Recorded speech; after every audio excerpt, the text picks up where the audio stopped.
Assalamualaikum warahmatullahi wabarakatuh. Baiklah, kami dari kelompok 4 akan mempresentasikan materi mengenai panjang kurva bidang. Sebelumnya, kelompok 4 beranggotakan Ahmad Al-Kapon, Kirana Azura, Roihatul Jannah, dan Tiara Amalia. Untuk materi pertama akan dipresentasikan oleh Tiara Amalia. Kepada Tiara, disilakan. Sebelum masuk kepada materi lebih dalam, ada satu pertanyaan sebagai pembuka, yaitu berapakah panjang kurva spiral yang tampak pada gambar 1? Nah, terlihat dari gambar 1 tersebut. Jika kurva tersebut berupa seutas kawat, kita dapat meregangnya sehingga berupa garis lurus dan mengukurnya dengan penggaris. Tetapi, jika kurva tersebut adalah grafik sebuah persamaan, maka akan sukar untuk melakukannya. Nah, apa itu kurva bidang? Terdapat beberapa contoh untuk menyatakan arti kurva bidang. Yang pertama terdapat pada gambar kedua. Gambar 2 pada grafik tersebut, yaitu grafik Y sama dengan sin X, di mana X lebih dari sama dengan 0 dan X kurang dari sama dengan V adalah sebuah kurva bidang.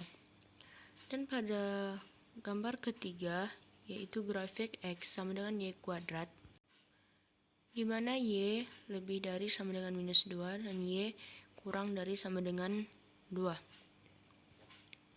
Nah, dua contoh tersebut menunjukkan kurva merupakan grafik suatu fungsi.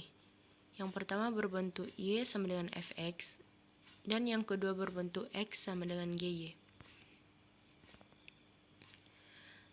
Namun, kurva spiral tidak cocok dengan pola ini. Demikian pula, lingkaran yaitu X kuadrat dan tambah Y kuadrat sama dengan A kuadrat. Walaupun dalam kasus ini kita dapat memikirkannya sebagai grafik gabungan dari fungsi Y sama dengan fx sama dengan akar A kuadrat tambah X kuadrat dan Y sama dengan Gx sama dengan akar A kuadrat kurang X kuadrat. Nah, persamaan lingkaran ini dapat dideskripsikan dalam bentuk persamaan parametrik yang terdapat pada gambar 4, yaitu dengan X sama dengan A cos T, Y sama dengan A sin T, di mana T lebih dari sama dengan 0 dan T kurang dari sama dengan 2V.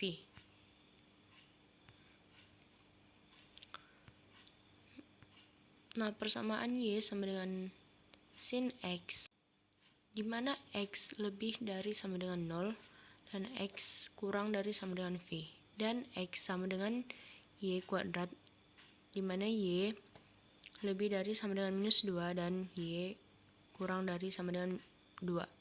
Dapat ditulis dalam bentuk parametrik sebagai berikut.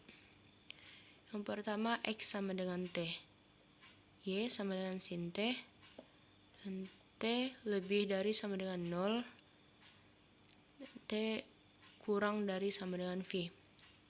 Yang kedua, X sama dengan T kuadrat, Y sama dengan T, di mana T lebih dari sama dengan minus 2 dan T kurang dari sama dengan 2. Jadi, kurva bidang ditentukan oleh sepasang persamaan parameter X sama dengan Ft, Y sama dengan Gt, di mana T lebih dari sama dengan A dan T kurang dari sama dengan B dengan fungsi F dan G. Kita anggap kontinu pada interval yang diberikan.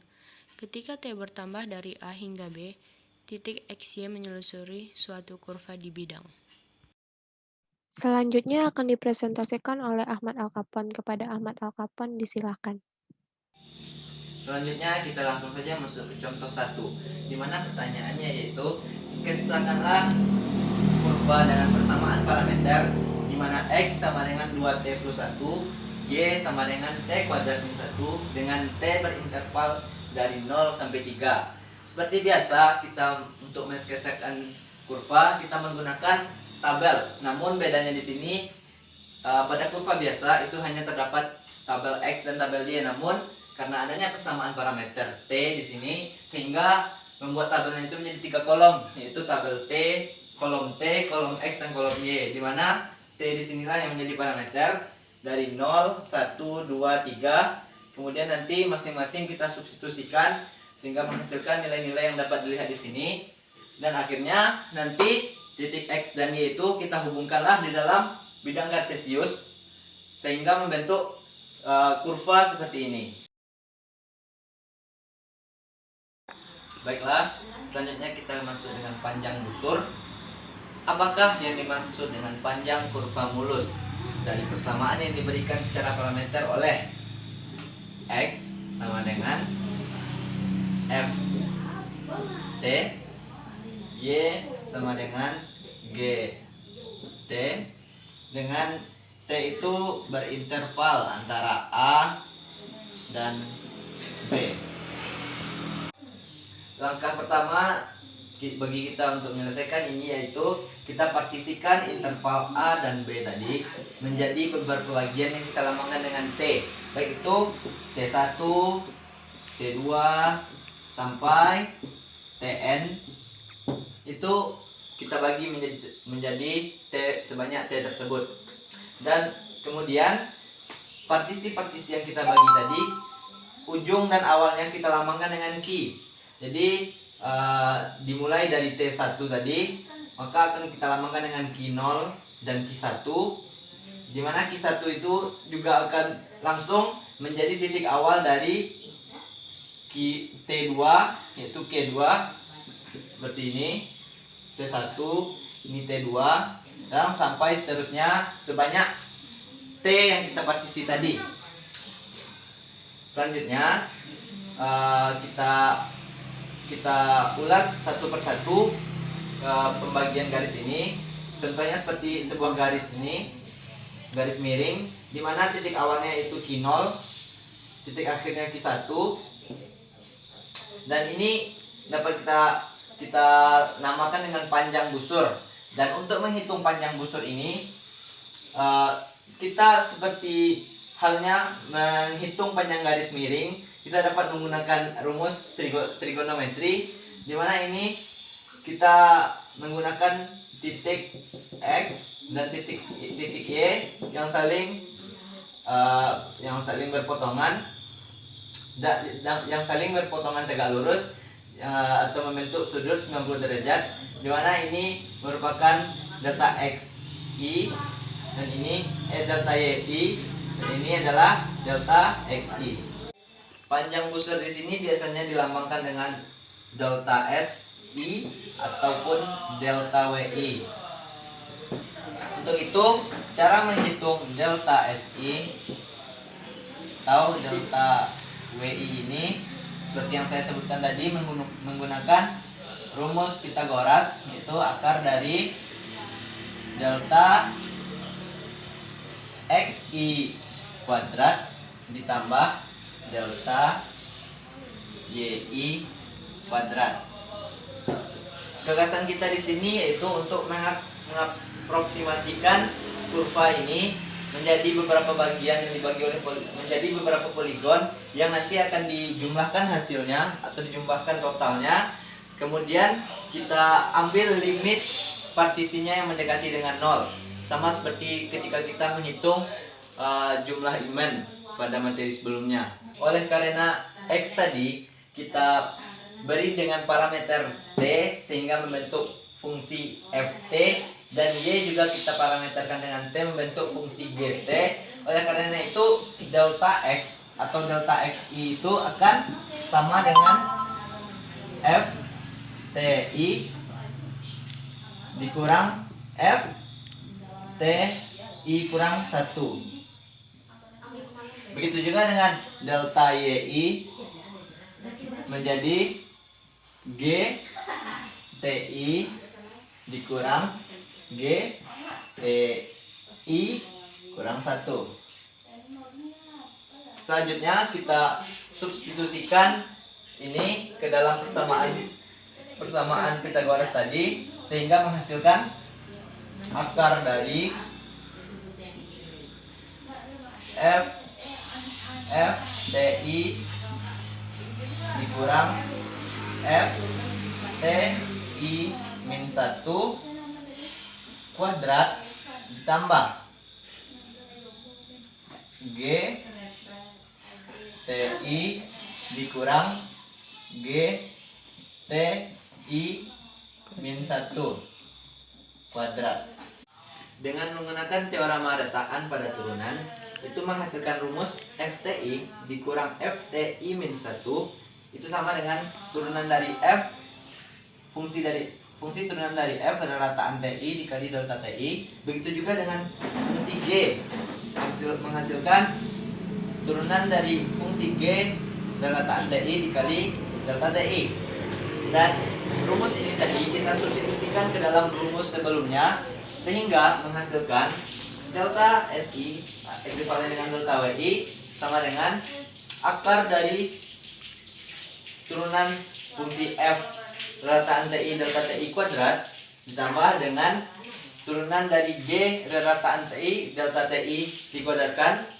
Kemudian delta TI-nya kita keluarkan dari akar karena sama-sama kuadrat, menghasilkan akar dari turunan dari fungsi F rataan TI kuadrat ditambah turunan fungsi dari G rataan TI kuadrat dikali dengan delta TI.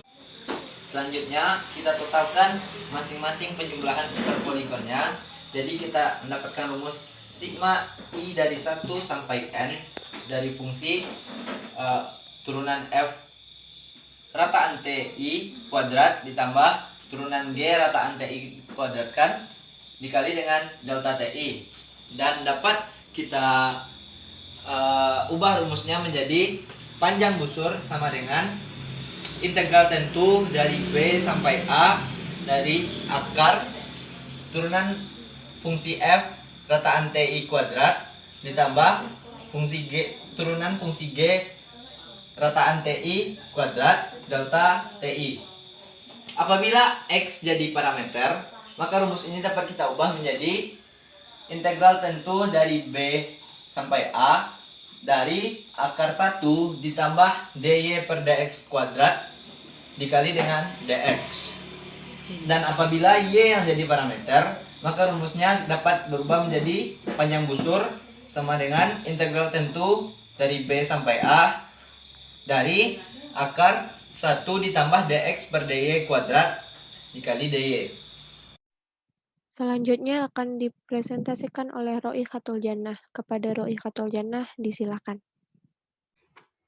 Assalamualaikum warahmatullahi wabarakatuh. Baiklah, di sini saya akan menjelaskan atau melanjutkan penjelasan dari Saudara Kapon mengenai materi panjang busur. Di sini saya akan mencoba menjelaskan aplikasi atau contoh soal dari panjang busur tersebut. Soalnya, carilah panjang busur kurva Y sama dengan X pangkat 3/2 mulai dari titik 1,1 ke titik 4,8. Lihat pada gambar 9. Ini merupakan titik 1,1, ini titik 4,8, ini dan merupakan kurva Y sama dengan X pangkat 3/2. Adapun penyelesaiannya, kita dapat mulai dengan penaksiran panjang dengan pencarian panjang ruas mulai dari titik 1,1 ke 4,8. Ini X1, Y1, ini X2, Y2. Sehingga rumusnya akar X2 kurang X1 kuadrat ditambah Y2 kurang Y1 kuadrat sama dengan 4 dikurang 1 kuadrat ditambah 8 kurang 1 kuadrat. Sama dengan akar dari 3 kuadrat ditambah 7 kuadrat. Sama dengan akar dari 9 ditambah 49 sama dengan akar dari 58, yaitu setara dengan 7,6. Untuk perhitungan eksak, kita perhatikan bahwa turunan dari kurva Y sama dengan X pangkat 3/2, yaitu dy per dx sama dengan 3/2x pangkat 3/2 dikurang 1, sama dengan 3/2x pangkat setengah. Sehingga L sama dengan integral 1 sampai 4 akar 1 ditambah 3/2 X pangkat setengah pangkat 2 dx. Sama dengan integral batas 1 sampai 4 akar 1 ditambah 9/4 X dx. Lalu kita dapat memisalkan U sebagai 1 ditambah 9/4 X. Maka DU sama dengan 9/4 X 9/4 dx. Karena itu, integral akar 1 ditambah 9/4 X dx sama dengan 4/9 integral U du sama dengan 4/9 dikali 2/3 U pangkat 3/2 ditambah C. Lalu dikalikan 4 dikali 2, 8, 9 kali 3 sama dengan 27. Lalu kita masukkan nilai U-nya yaitu 1 ditambah 9/4 X pangkat 3/2 ditambah C. Sehingga integral batas 1 sampai 4 akar 1 ditambah 9/4 X dx sama dengan 8/27 dikali 1 ditambah 9/4 X pangkat 3/2 dengan batas 1 sampai 4 sama dengan 8/27 dikali 10 pangkat 3/2 dikurang 13 pangkat 3/2 per 8 atau setara dengan 7,63. Selanjutnya, diferensial panjang busur. Misalkan fungsi f yang terdiferensiasi secara kontinu pada titik A, B untuk masing-masing x dalam A, B didefinisikan Sx. Fungsi Sx sama dengan integral batas A sampai X akar 1 ditambah f aksen U kuadrat du. Maka Sx memberikan panjang busur kurva Y sama dengan Fu dari titik A, Fa ke titik X, Fx. Lihat pada gambar 11. Menurut teorema kalkulus pertama, S aksen X sama dengan ds per dx, sama dengan akar 1 ditambah f aksen X kuadrat sama dengan integral 1 ditambah dy per dx kuadrat.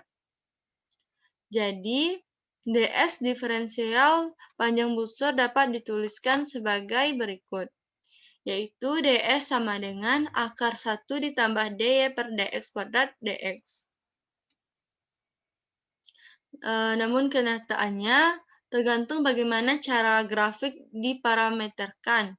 Kita akan menjumpai 3 rumus untuk ds, yakni ds sama dengan akar 1 ditambah dy per dx kuadrat dx sama dengan akar 1 ditambah dx per dy kuadrat dy, atau juga bisa sebagai akar dx per dt kuadrat ditambah dy per dt kuadrat dt. Beberapa orang lebih senang menghafalkan rumus-rumus ini dengan cara menuliskan. Dan lihat pada gambar ke-12. Diibaratkan sebagai sebuah segitiga sama segitiga siku-siku.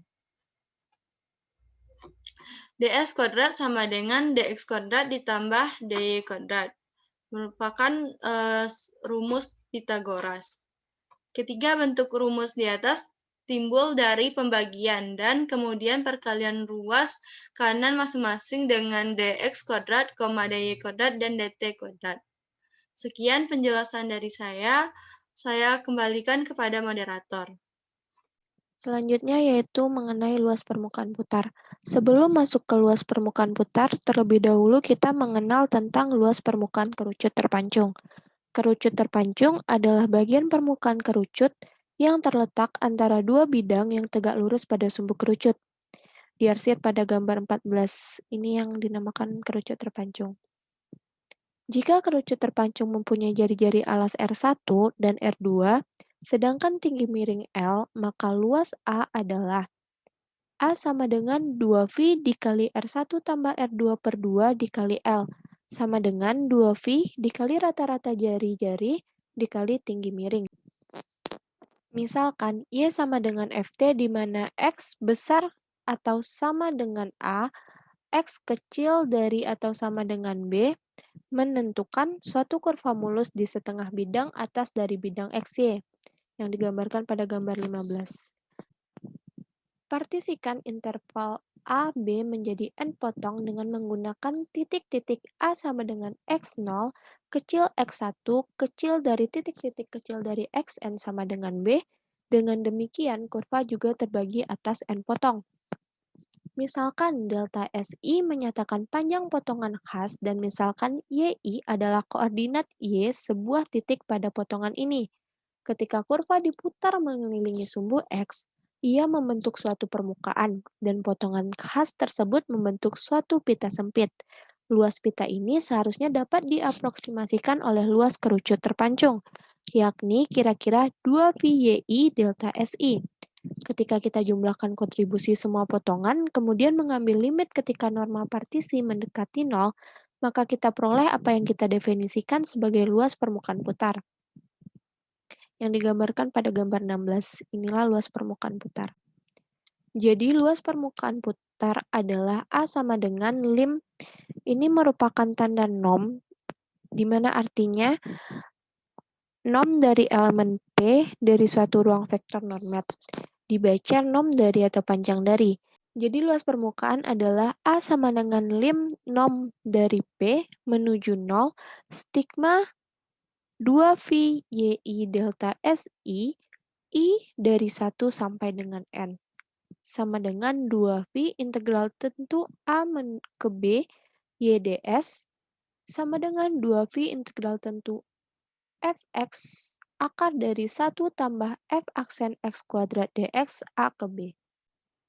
Jika kurva diberikan secara parameter X sama dengan Ft, Y sama dengan Gt, di mana T besar sama A, T kecil sama B, maka luas permukaan adalah A sama dengan 2V integral tentu YDS A ke B sama dengan 2V integral tentu GT akar dari F aksen T kuadrat ditambah G aksen T kuadrat dt A ke B. Kita lihat contoh soalnya. Yaitu carilah luas permukaan putar yang dibentuk dari pemutaran kurva Y sama dengan akar X, di mana X besar sama 0, X kecil sama 4, yang mengelilingi sumbu X. Itu digambarkan pada gambar 17. Penyelesaiannya, di sini diketahui Fx sama dengan akar X. Maka F aksen X sama dengan 1/2 akar X. Jadi kita masukkan ke rumusnya yang tadi yaitu 2V integral tentu dari Fx akar dari 1 tambah F aksen X kuadrat dx A ke B. Kita masukkan angkanya menjadi A sama dengan 2V integral tentu dari akar X akar dari 1 tambah 1/4 X dx 0 ke 4. 0 ke 4 ini dari batas yang diketahui oleh soal. 1/4 X ini dari F aksen kuadrat. Sama dengan 2V integral tentu dari akar X 4X tambah 1/4 X dx 0 ke 4. Di sini kita samakan penyebutnya menjadi 4X. Sama dengan V integral tentu dari akar 4X tambah 1 dx 0 ke 4. Di sini akar X-nya di bawah kita coret, akar 1/4 kita keluarkan menjadi 1/2, 2-nya kita coret menjadi dengan 2V menjadi V. Maka di dalam akar tinggal 4X tambah 1. Sama dengan kita integralkan 4X tambah 1 dx menjadi V kali 1/4 dikali 2/3 dikali 4X tambah 1 pangkat 3/2, 40. Kita kalikan menjadi sama dengan V/6 dikali 17 pangkat 3/2 dikurang 1 pangkat 3/2. Sama dengan kira-kira 36,18. Itulah contoh soalnya. Itulah presentasi dari kami. Kami mengambil sumber dari buku kalkulus edisi ke-9 jilid 1, subbab 5.4 materi mengenai panjang kurva bidang. Terima kasih atas perhatiannya. Mohon maaf jika ada kesalahan dan kekurangan. Assalamualaikum warahmatullahi wabarakatuh.